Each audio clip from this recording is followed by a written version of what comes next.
Aujourd'hui, on va donc parler des 4 manières pour vendre beaucoup sur le net qui marchent, qui ont fait leurs preuves. Même s'il faut éviter d'avoir trop de morale pour les pratiquer. Et il y a beaucoup de gens qui les pratiquent. La première, c'est celle que je viens d'expérimenter qui m'a fait beaucoup rire. Ça consiste à vous proposer de recevoir un produit, une formation, un produit d'appel qui va coûter entre 50 et 100 $ ou entre 50 et 100 €. Et en fait, avec ce produit-là, est associée une inscription à un club ou ce que vous voulez, à une formule d'abonnement à long terme qui elle coûte, je sais pas, 70, 80, 100 € à nouveau par mois, tous les mois en prélèvement automatique. Et en fait, cette inscription est automatique au moment où vous achetez le premier produit qui vous intéresse. Ce qui fait que si vous ne voulez pas vous retrouver dans ce fameux club, vous êtes obligé de prendre contact avec le support, avec le service client et dire je ne veux pas être prélevé pour ce produit, empêchez-moi, annulez mon abonnement. Donc moi ça m'est arrivé donc récemment, j'ai acheté une formation que je voulais voir d'un mec que j'ai trouvé intéressant aux États-Unis et donc je me suis retrouvé dans ce plan-là. Alors déjà, il y a plusieurs formes sur ce type de vente. Lui, en l'occurrence, c'était vraiment un petit filou. J'avais pas confiance en lui, je savais que c'était un filou. Et donc, il avait écrit en tout petit, mais vraiment en tout petit, qu'il y avait une inscription automatique à son club à 100 $ après, au bout de 15 jours.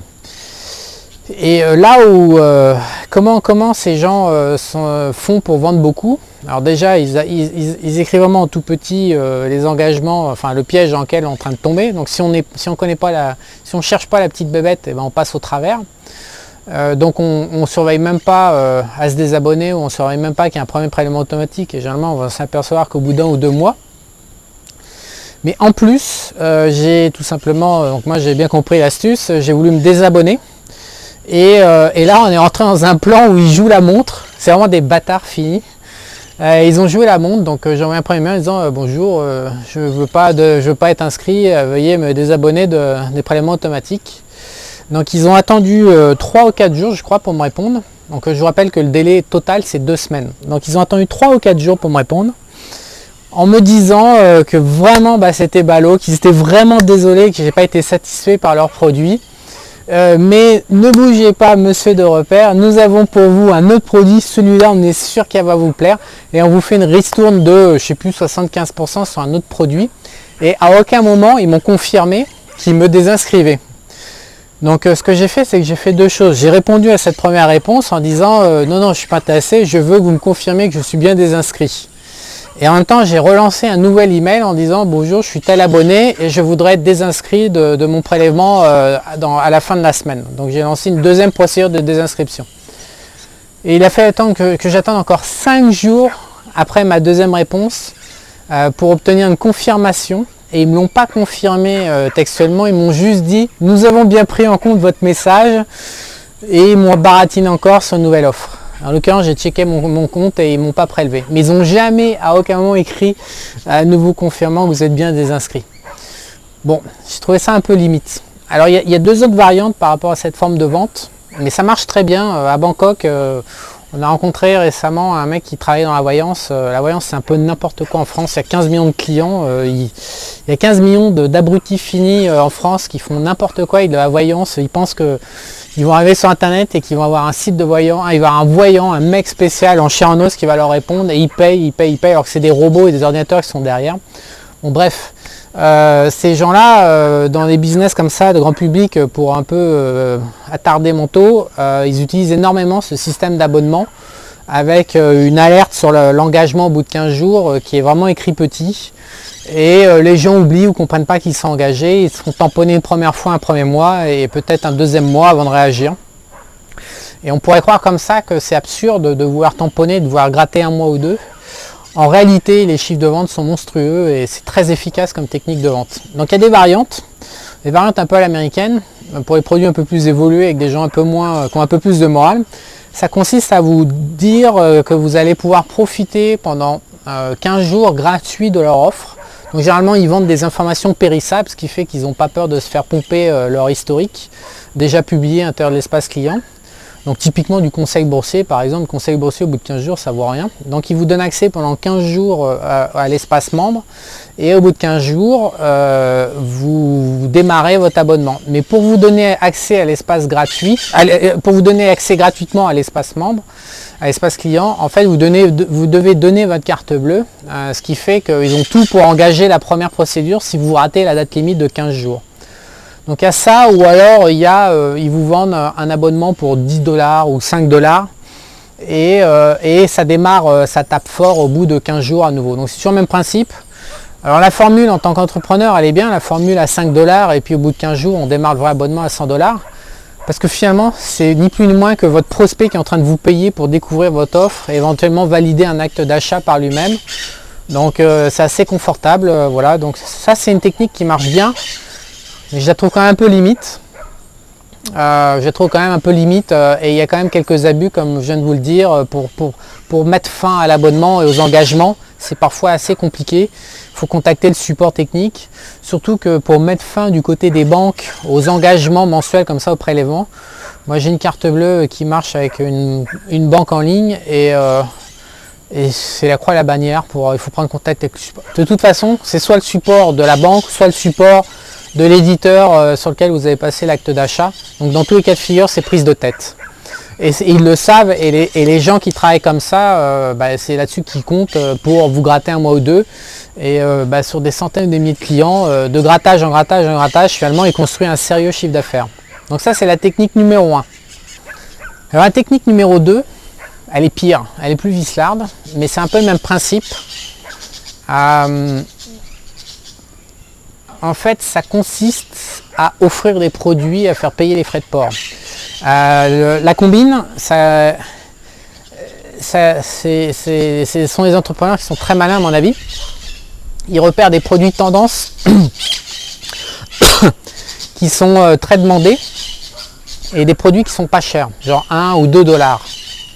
Des produits physiques. Pour ce coup, c'est plus des produits d'information immatériels qui se consomment à travers l'espace client sur les sites. Là, c'est vraiment des produits physiques qui sont expédiés par la poste.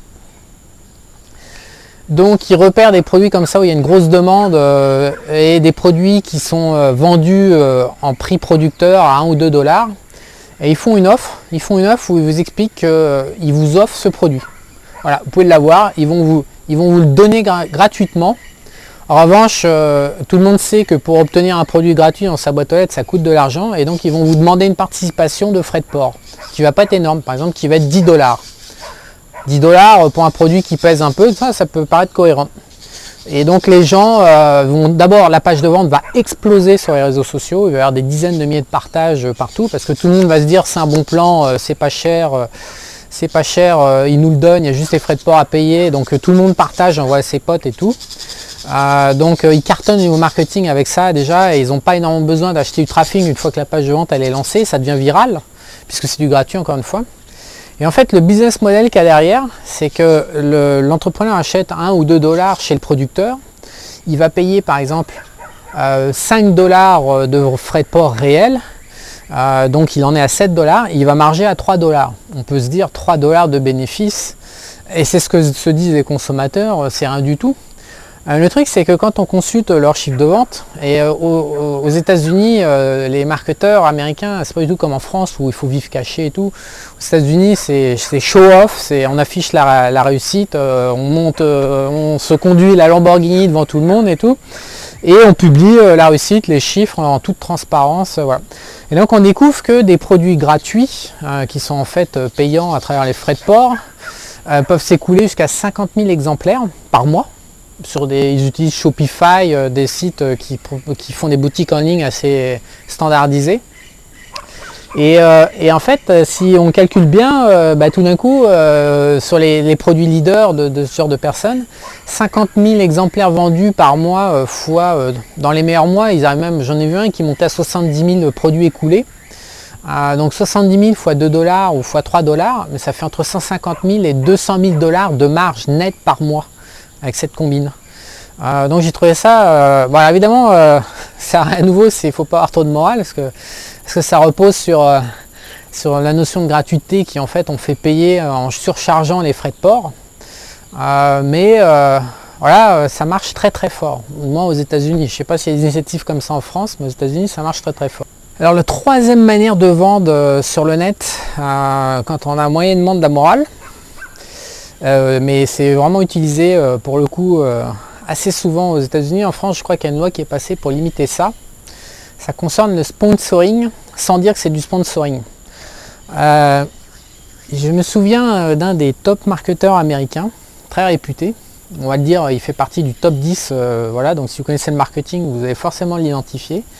Il fait partie du top 10 américain. Donc le gars multimillionnaire, mais je pense en dizaines de millions. Et au demeurant, tout ce qu'il écrit est plutôt très intéressant à étudier. Il avait fait l'an dernier un post, ou cette année, je crois au début de cette année, un post sur la pub Instagram. Je précise, parallèlement où ce post est sorti, c'était le moment où Instagram a changé son algorithme et a commencé à le rendre payant. Ils ont complètement modifié en 2016 l'algorithme. Le trafic un peu naturel qu'il pouvait y avoir avant sur Instagram a été considérablement réduit, de manière à introduire de la frustration dans la consommation d'Instagram et obliger les gens à payer pour la mise en avant, pour sponsoriser des posts sur Instagram. Et donc au moment où il y a cette implémentation, voilà, en même temps est paru chez ce marketeur qui est très très introduit dans tous les e-commerce américains et sur la vente numérique. Il a publié un post en fait où il explique qu'il avait cramé, je ne sais plus, 80 000 $ ou 5 000 $ de pub Instagram, je ne me souviens plus des chiffres, ça remonte à trop loin. Et il publiait, donc il expliquait qu'il avait vendu une formation pour, je ne sais pas quoi, les entrepreneurs ou pour vendre, je sais pas, enfin un énième produit de formation. Super cher, hein, je crois que c'était plus de 1000 $.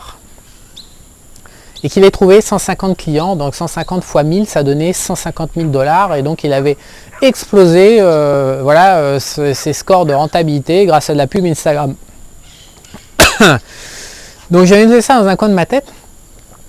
Moi j'ai trouvé ça un peu bizarre, déjà parce que Instagram, on sait qu'il y a un tiers des comptes qui sont foireux, qui sont complètement fictifs, sont des robots. Voilà, il y a des gens qui s'achètent des followers en masse, il y a des mecs, enfin, il y a un tiers, au moins un bon tiers des comptes, et ça a été évalué par des sociétés de sécurité de manière fiable, il y a un bon tiers des comptes qui valent que dalle.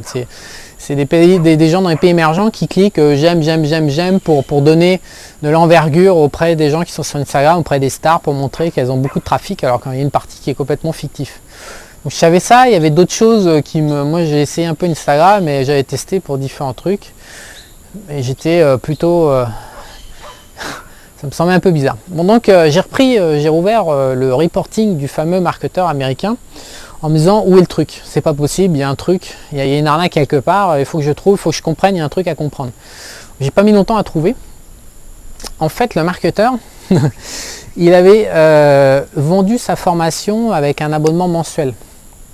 Et dans son évaluation des bénéfices, il avait pris en compte que 100% des clients qui avaient acheté sur Instagram allaient régler les 12 mensualités. Et donc suivre le programme d'un bout à l'autre. Ce truc-là, c'est complètement faux. Tous ceux qui font du commerce sur Internet savent que, prenons la France, hein, 80% des comptes bancaires finissent dans le rouge ou sont vides à la fin du mois en France. Donc quand vous implémentez une stratégie de prélèvement automatique par le biais de carte bleue, ça ne marche pas. Dès le premier mois, vous avez 25% des cartes bleues qui ne passent pas parce que les comptes sont vides. Voilà, donc après, vous avez des gens qui reviennent 10 jours après, qui veulent se réabonner, etc. Enfin, c'est un bordel sans nom. Mais c'est surtout pour ce genre de formule d'abonnement, on sait qu'il y a au moins la moitié des clients qui disparaissent au bout de, je sais plus, c'est 4 mois, il y a au moins la moitié ou les 3/4, et au bout de 6-8 mois, il n'y a plus que 25% des clients. Donc en fait, quand on reconstitue le chiffre d'affaires que ce super marketeur avait obtenu grâce à Instagram, c'était juste pas possible qu'il rentre dans ses frais, c'était sûr qu'il perde de l'argent, ce qui correspondait un peu mieux à la réalité vis-à-vis de la pub sur Instagram. Voilà, et donc... je ne peux pas affirmer qu'il a touché un beau petit chèque de la part d'Instagram en sponsoring, mais c'est quand même assez probable qu'il y ait eu quand même, je ne sais pas, d'une manière ou d'une autre, une rétribution de la part d'Instagram, sachant que ce gars est super bien implanté auprès des entrepreneurs pour leur apprendre à acheter de la pub et trouver des prospects et vendre et mettre en place des business models qui sont rentables aux États-Unis. J'ai trouvé quand même assez suspect que son post sorte comme ça et qu'on parle d'un énorme succès alors qu'il suffisait de reprendre les chiffres pour voir que c'était même pas possible dans la réalité d'obtenir ce qu'il obtenait. Donc c'était forcément un papier qui était manipulatoire et je vois pas pourquoi ce mec-là aurait manipulé ses lecteurs qui sont quand même sa source première de revenus. Je vois pas pourquoi il les aurait manipulés gratuitement pour mettre en avant la pub Instagram. Vous conviendrez comme moi que c'était quand même un peu louche. Donc je pense qu'il a juste pris un bon chèque d'Instagram pour faire ça. Et ce genre de publicité, comment dire, avec des démonstrations chiffrées, un gros show-off à l'américaine, genre j'ai gagné, la Lamborghini derrière et compagnie, ils ont tous la Lamborghini sur les business internet aujourd'hui. On voit pas trop de Ferrari, voilà, c'est Lamborghini. J'ai l'impression que le marketeur ou le mec qui travaille sur internet aux États-Unis, le signe de concrétisation de la réussite, c'est d'avoir sa Lamborghini dans le garage. Ils l'ont tous.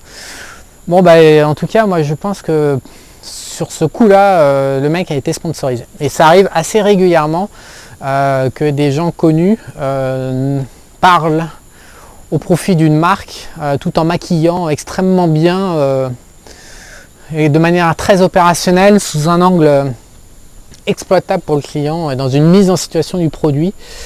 C'est très très bien fait. Ce sont d'ailleurs pour moi c'est vraiment des bijoux de communication.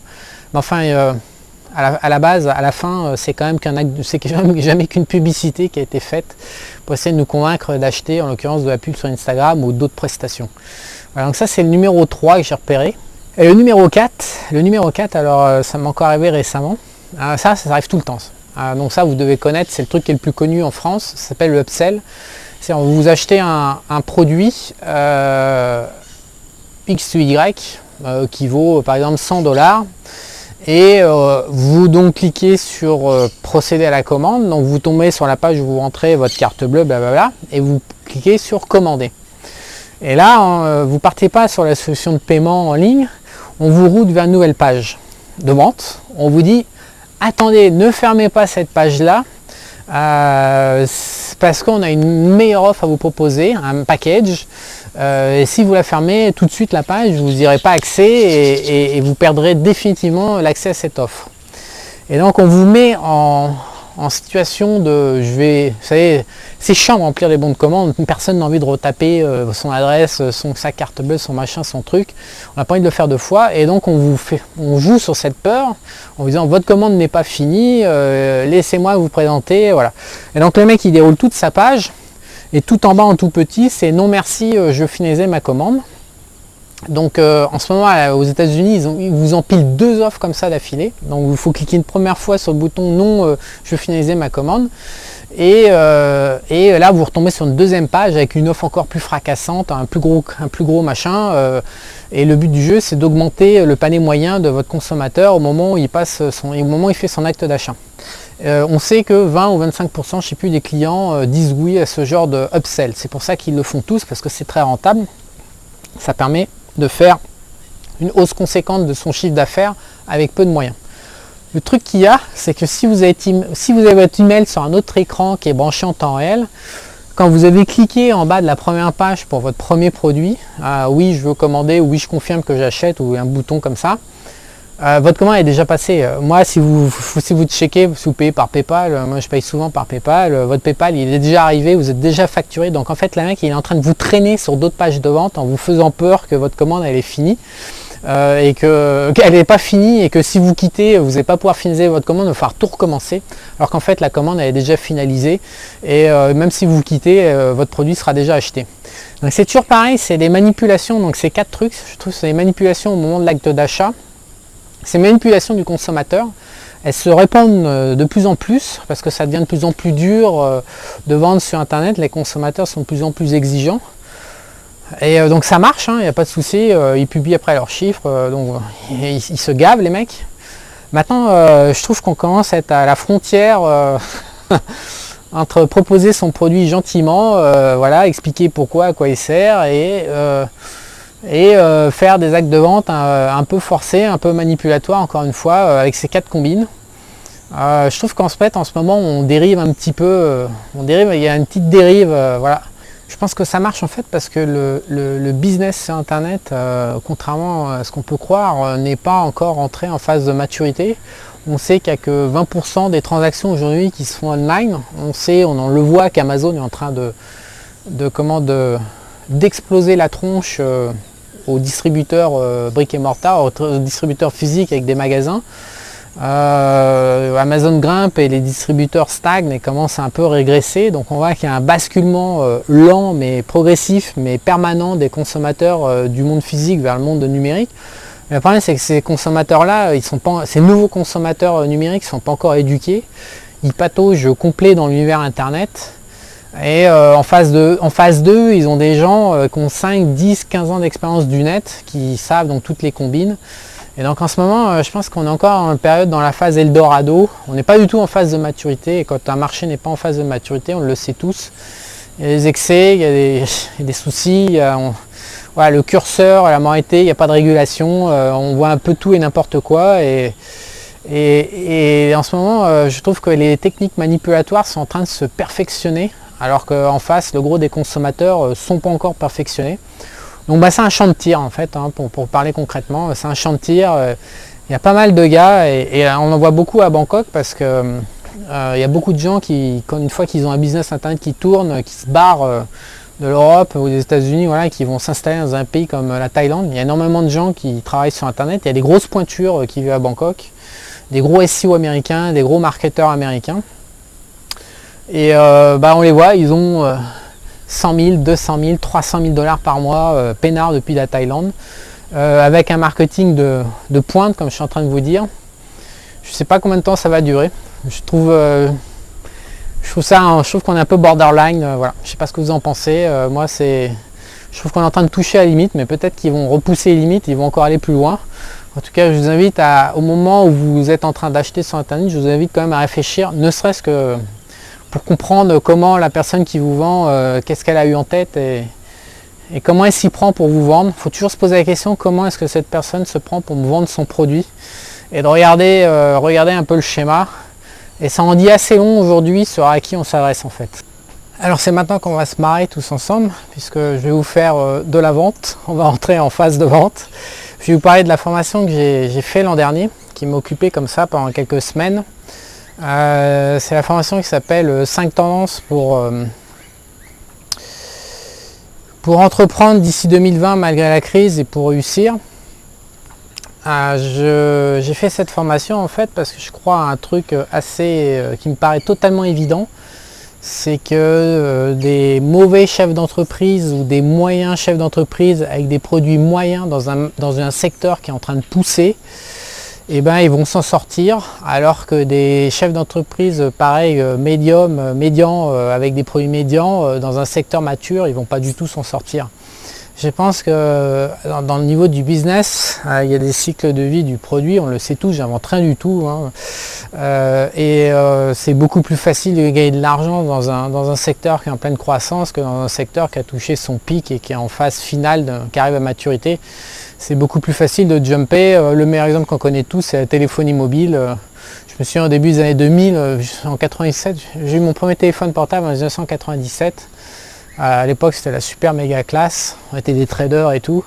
Et tous les mecs à Paris qui montaient des magasins pour vendre des abonnements de téléphones portables, ils prenaient des gros tickets de pognon tous les mois. Donc c'était des marchés en pleine expansion et promis un bel avenir.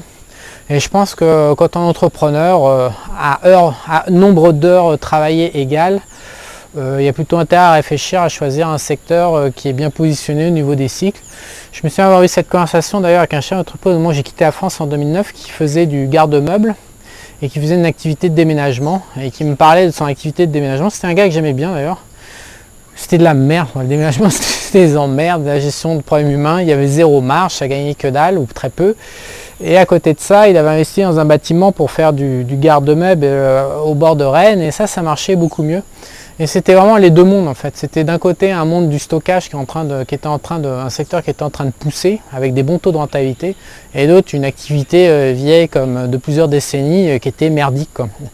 Et vraiment pour moi il symbolisait le choix d'un entrepreneur, toujours œuvrer dans le bon secteur et larguer les activités merdiques. Il y a toujours des gens qui veulent faire les activités merdiques, il faut leur laisser.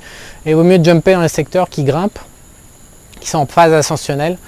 Donc moi j'ai réfléchi par rapport à ces activités, ce que je voulais faire, parce qu'il y a un an, je n'étais pas du tout dans le même état d'esprit qu'aujourd'hui. Il y a un an, j'étais dans un état d'esprit assez entrepreneurial. Aujourd'hui, je suis en train de basculer dans un mode totalement rentier actif, c'est-à-dire je veux vivre de mes placements et tout en travaillant autour de mes placements et j'ai beaucoup moins envie d'entreprendre aujourd'hui que je l'avais il y a un an et demi. Ça me reviendra peut-être. Enfin, en attendant, à l'époque, j'ai lancé cette formation pour me mettre au carré avec les secteurs qui poussaient. Et donc j'ai expliqué dedans, ça dure longtemps, a fait 8 heures la formation, j'ai expliqué 5 secteurs. Dedans il y a la digitalisation de l'économie et c'est le sujet du jour que je viens de vous parler sur les techniques de vente. C'est clairement une des tendances, maîtriser la vente sur internet, c'est clairement une des tendances majeures pour quiconque veut entreprendre aujourd'hui, à surveiller de très près et il faut s'insérer en top priorité dans cette tendance. Je crois que c'était le numéro 4 qui était dans cette formation. Voilà, donc pour ceux qui veulent aller plus loin, il y a cette formation qui est disponible sur ces 5 tendances. Donc c'est pas une formation pour, parce qu'on m'a posé la question, c'est pas une formation pour vous apprendre à entreprendre. Apprendre à entreprendre et monter un business qui gagne, ça n'a absolument rien à voir avec choisir quel secteur et quelle idée et quel timing pour y aller. C'est vraiment 2 choses complémentaires. J'avais commencé à travailler sur une formation pour entreprendre et réussir. Je l'ai mis de côté parce que j'ai un manque de temps, mais j'ai pas mal de choses à dire sur le sujet, parce que je commence à en avoir vu pas mal. Voilà, donc celle-là, c'est vraiment si vous voulez démarrer et que vous ne savez pas quoi prendre. Actuellement sur internet, on voit beaucoup de formations comme ça sur le choix des idées, mais en fait ça tourne tout le temps à monter un blog et puis commencer à écrire des articles et puis vous allez vendre vos produits en apprenant à vendre. Moi, ça me laisse un peu perplexe. Le blog, ça peut servir à communiquer, ça peut bien sûr, c'est un outil pour vendre.